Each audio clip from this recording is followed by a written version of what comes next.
Last time on our journey, we saved our friends. We saw La Habrea's face, which turned out to be Thancred. And we learned that the leader of the 3 city-states are meeting in Ul'dah to talk about their plans to deal with the ultimatum sent by Gaius von Belsar. And as we can see from the cinematic, they seem to be kinda leaning towards giving up. And now it's time for us to play through the final part of the 2.0 questline. As I'm recording this is right after the release of patch 6.57, so now I get 26 Vesper Bay Aetheryte tickets, and I feel so spoiled. We make our way to the Fragrant Chamber, and we start the most voice-acted sequence of A Realm Reborn, which does include this laughing sequence.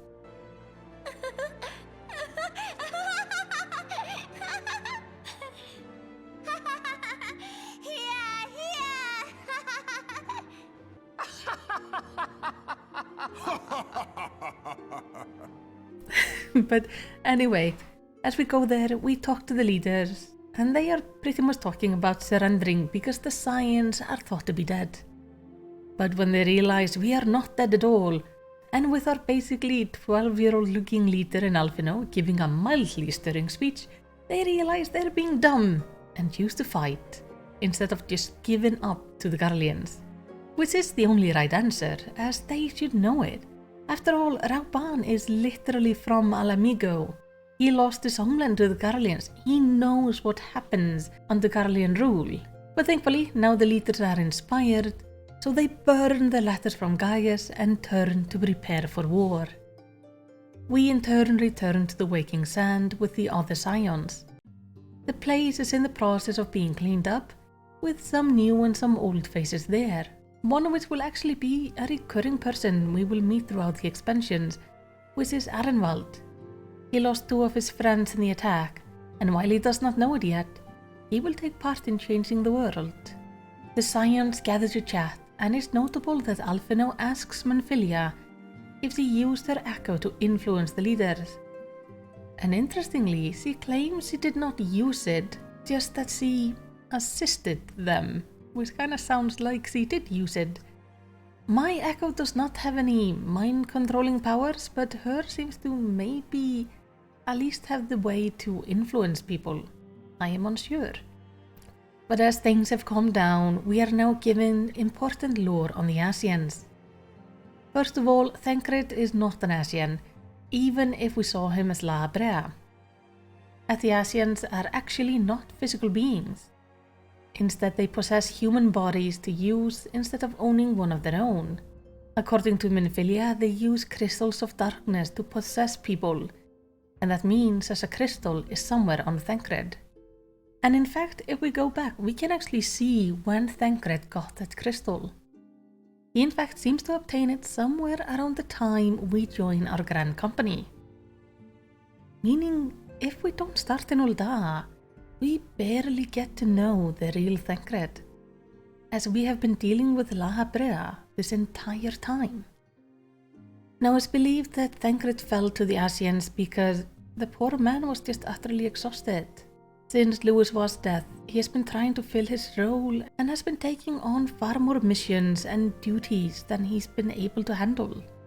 He was exhausted and everyone seems to have known it, and they just did nothing. They even just let him keep on doing this and then let him go alone to investigate the Ascians. I mean, this is just terrible planning overall.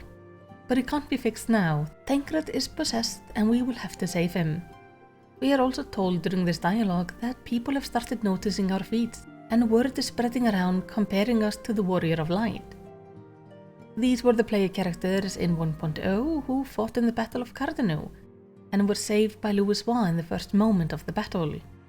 And, depending on if you actually played in 1.0 or not, you may be one of these Warriors of Light. You can actually recognize these players because if they are playing on their original characters, that character is gonna have a unique tattoo on their upper back, which is pretty cool. With the Scions now gathered, we go over the battle plan in the upcoming fight against the Empire. The plan is simply to attack every Imperial stronghold within the Alliance territory at the same time, or almost the same time. So let's go over which strongholds are here in the region. On Vilbrand we have Castrum Occidens, and then out in the Rotando Sea is Castrum Marinum, which is actually connected to the mainland through Cape Westwind. Near Uldam we do have Cape Westwind and Castrum Meridianum, which holds the Ultima weapon. Near Gridania is Castrum Oriens, at the eastern edge of the Twelvewood near the border of Gerabania. And at last there is Castrum Sentry in Mordona in the central region of Eorzea, where we went and saved our friends earlier. Now the main goal is to get to Castrum Meridianum, but to do that we must isolate it from its sister strongholds, which is the reason for the large-scale attack that will be happening. This operation will be known as Operation Archon, and it is the combined effort of the Alliance cities, their grand companies, and several independent groups, including the Ulda Monitors, the Pirates of Salominsa, and the Science of the Seven Dawn. The operation will have 4 phases. Let's go through them together. Phase 1. We start by eliminating Riatin Sas Arvina, who is to visit Cape Westwind. He is confirmed to be arriving from Castrum Occident to Cape Westwind for an inspection. We, personally, are responsible for taking him down. Now Cape Westwind used to be a dungeon, but now it's a story scenario instead, which is a little bit sad, as Ritatin was the place where the community for some reason would just troll sprouts by explaining some complex tactics, putting up markers and generally just freaking out any new player for what was without a doubt the easiest fight in the game. As we come to phase with Ritatin, he talks about how the Empire has saved his country and how he is an example of how someone can rise even if not born Garlean. This shows that the experience of those under the Empire control does differ, but I can say without hesitation that Ritatin's fate is a rare exception. It's easy to see why he was picked for the role he was.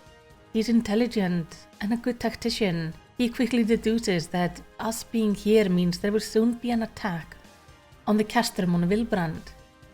He even sends his men to send a warning to the castrum, and that is actually the start of phase 2, which should be starting just as we fight him or shortly after. Because while we are taking down Cape Westwind, the Maelstrom will lay siege to Castrum Occidens, and the Admiral and the Lominsan Armada will blockade the Castrum Marinum. The Twin Adders, with the assistance of the Sil, will surround Castrum Oriens, and they will also be sending a group towards Castrum Sentry in Mordona to block the railway between it and Castrum Meridianum. By the end of phase 2, Castrum Meridianum should be left completely isolated, readying us for the next phase of the battle. But let's first finish fighting Ritatin. He nearly falls, only for the men he sent away to return to him. He sent them away to raise the alarm and for their safety, but they returned to him because they are loyal to him, and honestly, I really like this moment. So far we have only gotten to see the ugly side of the Empire, but it's also important to remember the people of the Empire are just that. They're just people, raised with different ideas and known history. They aren't just cartoonish villains, something that will actually be expanded on a lot in a later expansion. But seeing how the soldiers reunite here together is a nice hint towards the future. The fight with Ritatin is intense, and he is loyal till the end, literally lighting himself and us on fire in a desperate attempt to win. And honestly, I just feel sorry for him. But there's no time for that, not anymore. As with Ritatin's death, we quickly head towards Castrum Meridianum. And as we do that, we can see La Habrea observing us from a distance, promising that the one true god will rise again. We also get to see a peek of Gaius getting the news of the castrum starting to go down, one after another, as Livia and Nero stand with him, and the pair are sent out to attempt to stop this all. During the end of phase 2 and start of phase 3, we make our way to Camp Blue Fog, and from there to the Cerulean processing plant, which is the staging ground for the battle at Castrum Meridianum. We encounter some soldiers before meeting up with Rauban at the castrum for the ultimate attack. Now phase 3 is all about entering the castrum and gaining access to the inner sanctum known as the Praetorium. While the Immortal Flames will make a straight assault on the castrum, we will take a small group in covertly to disable the Magitech field generators which protect the Praetorium. The hope is that the attack by the Immortal Flames will be a distraction enough to keep the main heat off us, at least to begin with. This is also where I get to enter the new Castrum Meridian dungeon, which is far better than the original one was. But still gives me the shudders because anyone who played this game for any amount of time has run this and the Praetorium just way too many times. Taking on the dungeon in duty support, we enter with the members of each of the grand companies. We are assisted by Sid throughout, but in the end we are forced to fight Livia, as it tells us she will protect Gaius, as he is hers in body and soul, which is a little bit intense. So let's talk a little bit about Livia as we kill her. Her life up to this point hasn't exactly been easy. She was orphaned during the war, losing her entire family and getting separated from her sister, which incidentally we will get to meet later on. For this reason, she was alone until she was taken in and raised by Gaius von Belsar. As he grew up, she became obsessed with paying him back, and seeming to have fallen obsessively in love with him, as we can note from the claims of the soul and body belonging to her. And with the trauma of having lost her entire family, she now is obsessed with keeping him safe, so she does not have to go through that pain again. And now as he faces us in her final moments, as we know we will win, we see nothing but a woman unraveled by possessiveness and fear. She fears losing her only family she has left. She fears reliving the loss of her childhood. And in the final moments she cries out for Gaius, and I feel nothing but pity for her. But we don't have time for that either. We have to move on and meet up with Sid. And now with the towers down, the Praetorium lies open.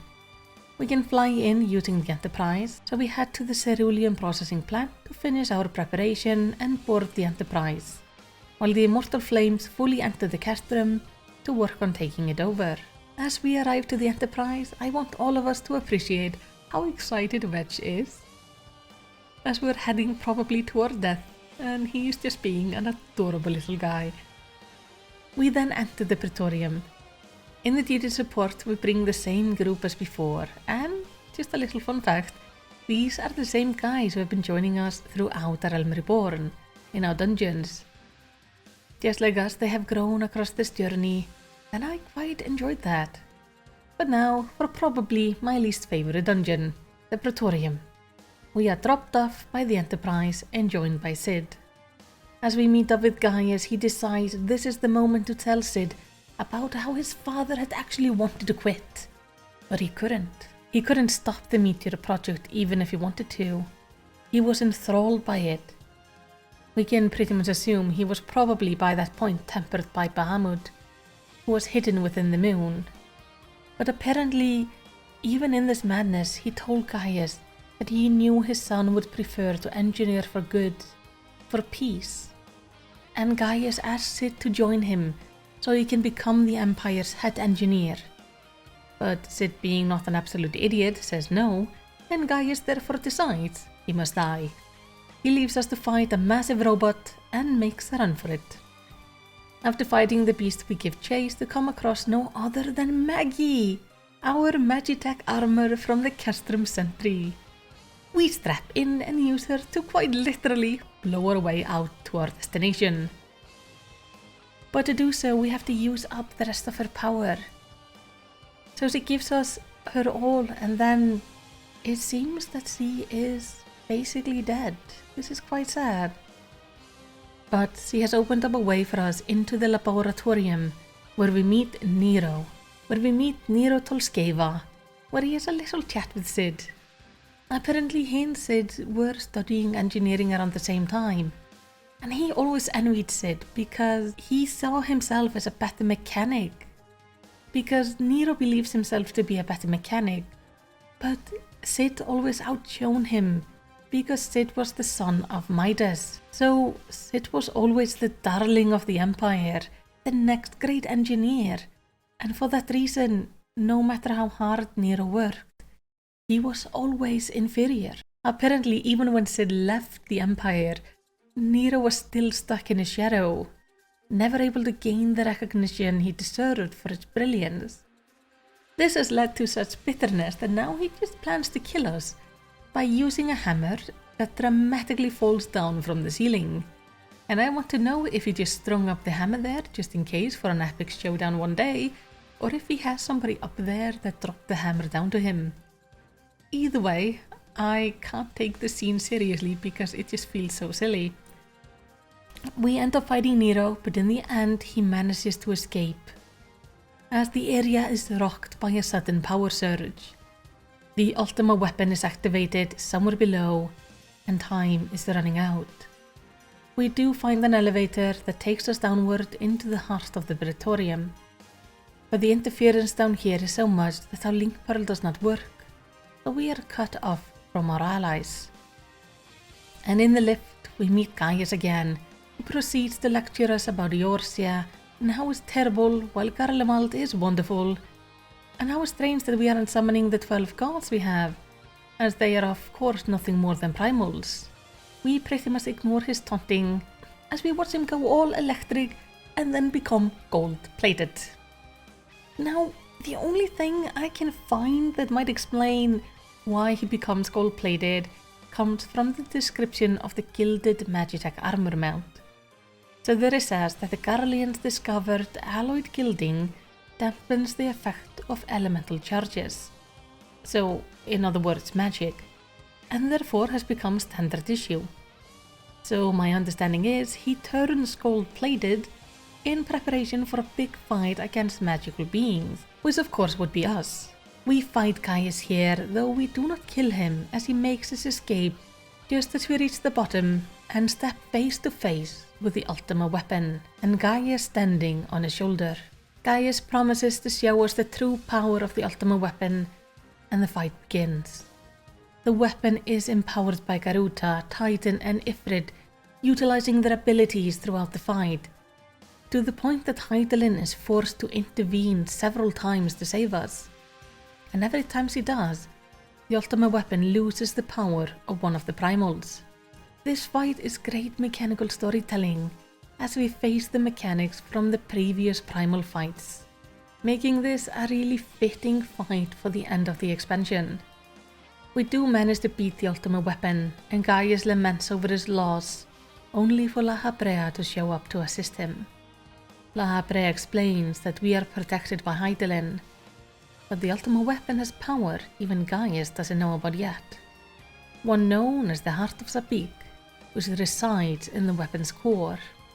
Now, I'm not going to tell you everything about the Heart of Sabik yet, as we will learn about it more in the Pandemonium raid series in Endwalker. But no, this gem holds incredible power, and is more dangerous than we know. During the time of the Allegan Empire, they obtained this gem, most likely by La Habrea's design, and they used it in the Ultima weapon, never truly knowing what power it held. But that is what La Habrea wanted, because now he can reveal the true purpose of the gem, and how he has been using Gaius this whole time. He needed the Ultima weapon to feast on primals to power up the Heart of Sabik, which has the ability to cast a terrifying spell called Ultima. And this is all part of his plan to pave the way for the return of his god. The Ultima weapon then releases the Ultima spell. It obliterates the area around us, but we are kept safe by Hydaelyn's power. Though with this, her power is also depleted, meaning we are now very killable and on our own as we enter the second fight. During the fight, the Ultima weapon once more tries to cast Ultima, but Hydaelyn uses the final fragments of her power to strengthen us, and we manage to take it down, causing the weapon to eject Gaius, who stops being golden. The Ultima weapon blows up and La Habrea returns. He warns us the balance of the planet is skewed, and is all because of Hydaelyn. For his god to return, he needs the primals, he needs the chaos, and he needs us to stop messing with his plans. And as nothing seems to be capable of killing us, La Habrea will simply have to take care of it himself. And then we fight him, and he kills us. But with Hydaelyn's power, we and La Habrea are yanked to her area. La Habrea is pulled out of Thancred's body, and then we defeat him with the power of friendship. It is the most Saturday morning anime shit ever. I personally don't like the scene. But I think it's really neat to see how much they have evolved in their storytelling, because it kind of blows my mind that the same people who made this also made Endwalker and Shadowbringer. But with this, La Habrea is at least temporarily defeated. Thancred is freed from La Habrea's hold, and we stand amongst the ruins, knowing there is nothing awaiting us here but death. But then Maggie shows up. She's not dead yet. She is here ready to save us and Thancred. So we put Thancred on her back and ride off through the tunnels while we watch Gaius blow up. Or at least that's what we believed was happening at the time. We will of course also see him later. As we make our escape, Hydaelyn warns us that while we won the battle, the peace we will now see is not forever, as the darkness still resides. But we manage to make our heroic escape, we reunite with our friends, and we get to see the dawn of the 7th Astral Era. As we celebrate with our friends, we get a vision of a purple crystal. This would be Zodiark.